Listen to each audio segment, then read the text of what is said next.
En Vivir con Salud fomentamos estilos de vida saludables.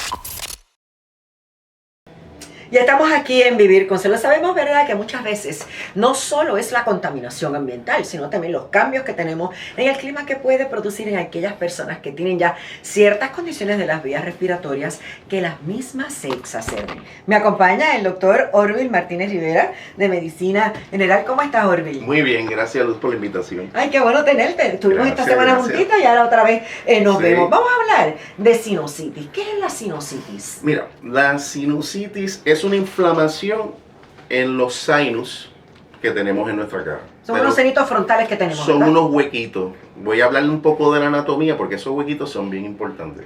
Nosotros tenemos huequitos en la parte frontal de nuestros cachetes, en la parte frontal de la frente, y hay otros huequitos muy detrás de los ojos. Y aquí abajo también, en la mandíbula. Tenemos unos huequitos, pero no son funcionales para la parte respiratoria. Entonces, estos huequitos como tal son bien funcionales porque son los que se encargan de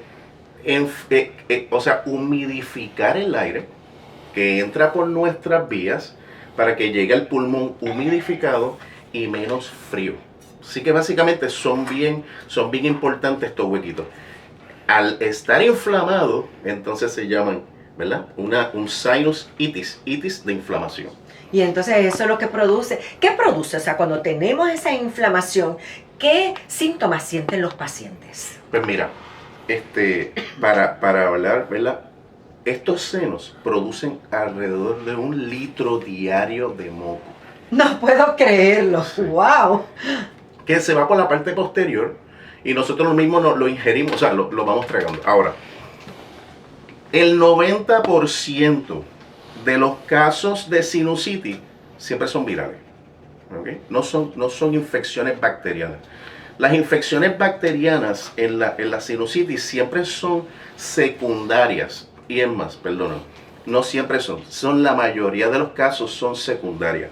Vino una infección viral o una inflamación a través de alguna exposición irritativa, sea el cigarrillo, sea el cloro, sea bregando en la casa con agentes de fumigación o aquella razón, fumes, gases.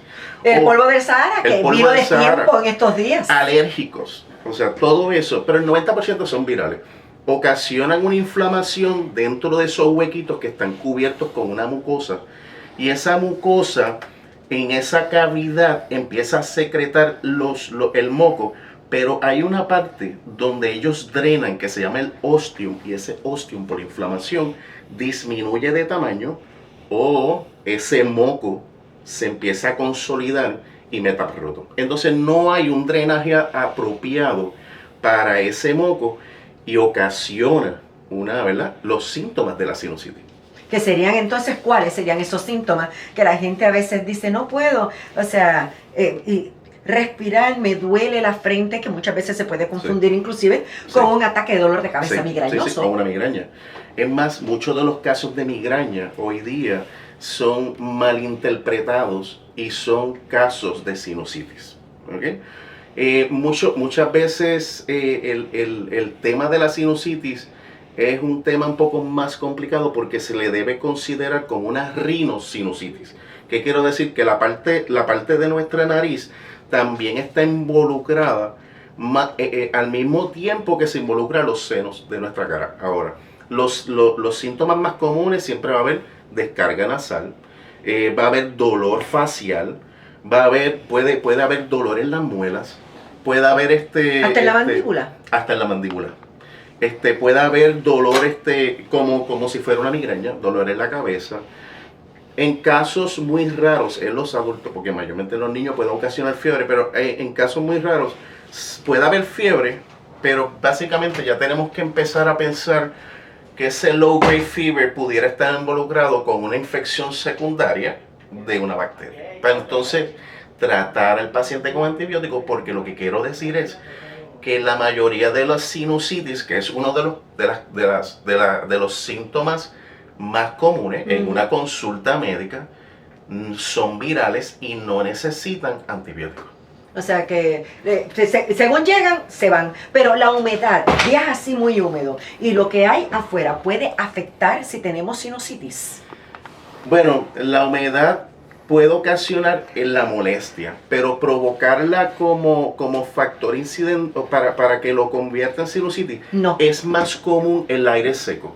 Porque el aire seco va a secar nuestras mucosas, o el aire frío va a secar nuestras mucosas, y esa mucosa va a perder ese moco que tiene cubierto, se seca, se rompe, y entonces vienen infecciones secundarias, más predisposición para tener un virus o una bacteria.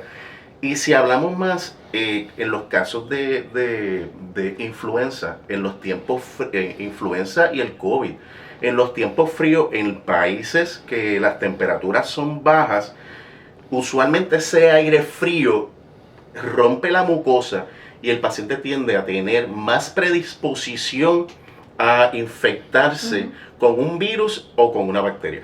O sea, Así que el cambio de temperatura puede dañar la mucosa y eso puede predisponerte también, ¿verdad? A coger otras enfermedades. sí, y porque la humedad trae también mucha proliferación de los hongos. Y entonces eso es otro problema. Esa es otra, ¿verdad? O sea, los respiramos. Los hongos, sí. Y los hongos, con esto de la humedad, ¿verdad? Nereida, tienes razón, provocan lo que se le conoce como una sinusitis inflamatoria alérgica. Es bien raro el tener sinusitis por hongo per se, que haya, ¿verdad? Que el paciente lo haya tenido, porque ya estamos pensando que el paciente tiene algún tipo de compromiso o está inmunocomprometido. O sea que, entonces, ¿cómo? Cuando sabemos que el paciente tiene, ¿verdad?, este problema, o sea, si es viral, nada de tratamiento. Si es infecciosa, entonces con antibiótico lo atajamos. No damos tratamiento, ¿verdad? Porque básicamente... Es que la molestia de dolor de cabeza, sí, la por inflamación ejemplo, que ocurre es terrible. es supportive. Es trabajar con los síntomas. ¿Cuál es el síntoma más común? El dolor de cabeza. Pues vamos a darle un antiinflamatorio o le damos un analgésico sencillo como el acetaminofén. Le damos medicamentos que son como... Se utiliza la tetera de agua con sal. Yo utilizo más el spray de solución salina para destapar y lavar los senos. Claro. Y que ayuda a que ese plug de moco pueda destaparse. Otro medicamento que se utiliza bien común son los corticosteroides inhalados, como es el fluticasona. Es un spray que se pone intranasal.